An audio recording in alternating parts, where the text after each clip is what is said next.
Baik, pertama-tama saya akan memulai dari apa sih itu sistem keuangan. Sistem keuangan dapat diartikan sebagai struktur yang mempermudah pengumpulan dan pemberian dana, atau dapat disebut fungsi intermediasi.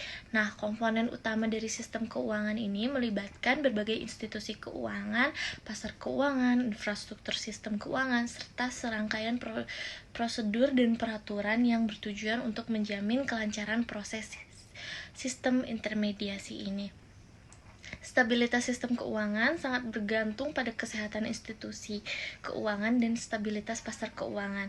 Kesehatan institusi ini terkait dengan kemampuannya untuk menjalankan fungsi intermediasi dan layanan keuangan lainnya, termasuk sistem pembayaran, baik dalam kondisi normal maupun ketika sistem keuangan mengalami tekanan.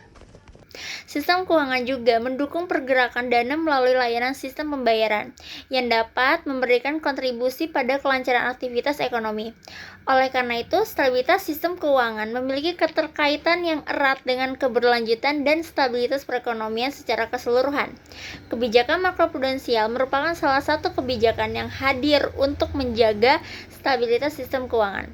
Tujuan utama kebijakan makroprudensial adalah menjaga stabilitas sistem keuangan nasional, bukan hanya melalui pengelolaan risiko di tingkat individual lembaga keuangan saja, tetapi juga melalui pengawasan terhadap risiko-risiko yang mungkin muncul dari interaksi dan ketergantungan antar lembaga. Melalui pemantauan risiko makroprudensial sendiri, otoritas pengawas dapat mengidentifikasi perubahan dalam pola risiko dan tren yang dapat berdampak pada stabilitas sistem keuangan itu sendiri. Kebijakan makroprudensial dapat memberikan dampak positif pada upaya menjaga stabilitas sistem keuangan nasional, terutama untuk mencegah dan mengurangi risiko sistemik serta mendorong fungsi intermediasi yang seimbang dan berkualitas. Kebijakan makroprudensial yang secara general itu lebih luas cakupannya daripada kebijakan mikroprudensial, di mana mikroprudensial lebih ke arah individu lembaga tersebut, dan untuk makroprudensial itu secara keseluruhan sistem keuangan, sehingga makroprudensial mendorong fungsi intermediasi yang seimbang dan berkualitas.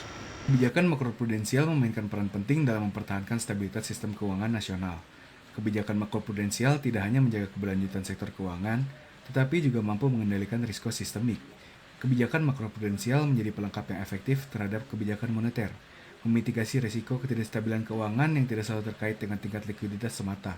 Dalam hal ini, sistem keuangan Indonesia pernah mengalami dinamika kompleks penanganan krisis baik pada tahun 1997 maupun tahun 1998, dan juga pada krisis global pada tahun 2008, yang dimana menunjukkan respon yang cukup baik dan adanya kebijakan makroprudensial terus menjadi instrumen krusial dalam menghadapi tantangan perekonomian yang ada.